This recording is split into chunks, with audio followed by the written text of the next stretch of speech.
বন্ধু আপনার আর কেউ নাই। আপনাকে গর্তে ফেলার জন্য যারা চাচ্ছে তাদের মতো বড় বন্ধু আর কেউ নাই। আর আপনি বলবেন ভাইজান কিভাবে? শুনুন, যে বদনাম করে সে আপনার গুনাহ নিচ্ছে, নিজের সওয়াব আপনাকে দিচ্ছে।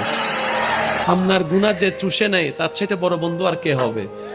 যেখানে হাসরও কেউ কাউকে একটা নেকি দিবে না, সে দুনিয়াতে আপনার বদনাম করে করে আপনার তার নেকি আপনাকে দিয়ে দিচ্ছে। ওর মতো বন্ধুর জন্য 10 টাকা খরচ করলে 20 টাকা খরচ করলে কিচ্ছু যায় আসে না তো। সেজন্য বদনামকারীকে ভালোবাসবেন, বদনামকারীকে সহযোগিতা করবেন।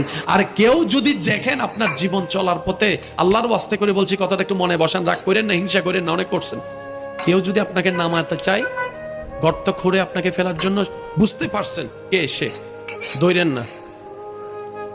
শুধু আপনার কাজ হচ্ছে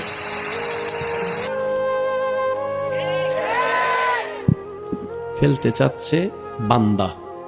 যদি ধৈর্য ধরতে পারেন, আপনাকে এর চেয়ে বেশি উপরে